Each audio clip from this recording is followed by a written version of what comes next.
ایک آدمی بیچارہ رکشہ چلاتا تھا، کڑی دھوپ میں محنت کرتا تھا اور اپنے بچوں کے لیے کچھ کما کر بیچارہ شام تک مزدوری کر کے لاتا تھا اور اسی سے گھر میں گزر بسر چلتی تھی۔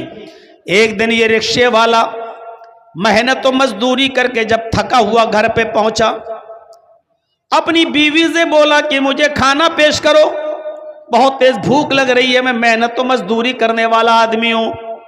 اس کی بیوی نے ارہر کی دال اس کے سامنے رکھ دی، جو فرائی نہیں تھی، بغیر بگاری ہوئی دال تھی، جس میں تڑکڑ کا نہیں لگا ہوا تھا، ایسی بلا بھگاری ہوئی دال اس کے سامنے پیش کر دی۔ اس آدمی نے ناک اور منہ چڑھایا اور کہا کہ میری بیوی، کم سے کم کچھ تو خیال کرو اپنے شوہر کا، ہم کو ایسی دال کھلا رہی ہو جو بگاری بھی نہیں ہے تم نے، جس میں تم نے تڑکا بھی نہیں لگایا، ایسی اٹھائی اور لا کر دے دی۔ محنت کرتا ہوں، مزدوری کرتا ہوں، صبح سے لے کے شام تک رکشہ کھینچتا ہوں، پیسنجرز کو بٹھاتا ہوں، محنت و مزدوری کا کام کرتا ہوں، میری بیوی اگر اچھا نہیں کھائیں گے تو طاقت کیسے آئے گی میرے اندر، اور تم نے بلا بھگاری ہوئی دال ہم کو دے دی۔ اس کی بیوی نے کہا کہ میرے پیارے شوہر، شکر ادا کرو کہ تمہیں دال بھی مل رہی ہے، شکر ادا کرو کہ تمہیں تازہ روٹی بھی مل رہی ہے، جو میں نے ابھی ابھی بنا کر تمہارے سامنے گرم گرم روٹی دی ہے۔ میرے پیارے شوہر، تمہیں اللہ کا شکر ادا کرنا چاہیے کہ تمہیں یہ دال بھی ملی ہے، اگرچہ بلا بھکاری ہوئی ملی ہے لیکن ملی تو ہے۔ تم نے محمد رسول اللہ صلی اللہ علیہ وسلم کی زندگی نہیں پڑھی۔ حضرت عائشہ صدیقہ فرماتی ہیں کہ ما عاش رسول اللہ صلی اللہ علیہ وسلم طعاما قط، کہ اللہ کے رسول صلی اللہ علیہ وسلم نے اپنی پوری زندگی میں کبھی پیٹ بھر کر کھانا نہیں کھایا۔ آپ نے اپنی پوری زندگی میں پیٹ بھر کر کھانا نہیں کھایا، تمہیں تو دال بھی مل رہی ہے۔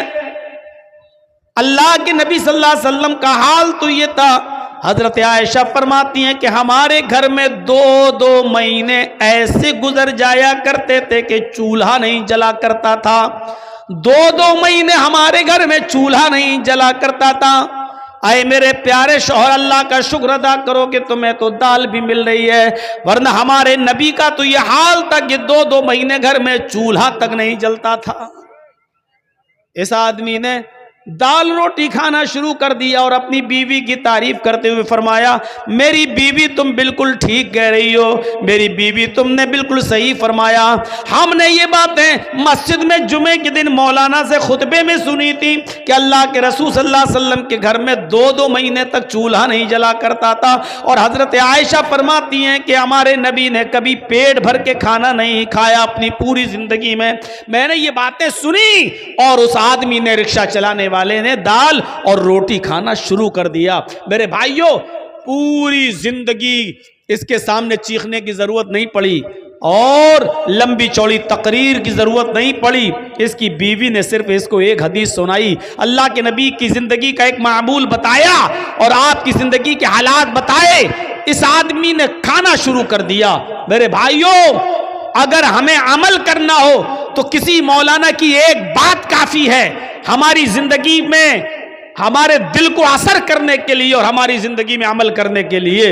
اور اگر ہمیں عمل نہ کرنا ہو تو پوری زندگی خطبے دیتے رہو، پوری زندگی جلسے کرتے رہو، پوری زندگی تقریریں کرتے رہو، کوئی اثر نہیں پڑے گا۔ خود اگر مجھ سے کوئی پوچھے تو تقریباً 24-25 سال کا عرصہ تو ہو چکا ہے۔ میرے بھائیوں، جلسوں میں، جلوسوں میں اور تقریریں کرتے ہوئے آپ اندازہ لگا سکتے ہیں کہ پوری زندگی تقریریں کرتے ہوئے گزر گئی ہیں۔ اب آپ اندازہ لگائیے کہ کیا اثرات مرتب ہوئے ہماری زندگی پر، کیا فرق پڑا ہماری زندگی پر۔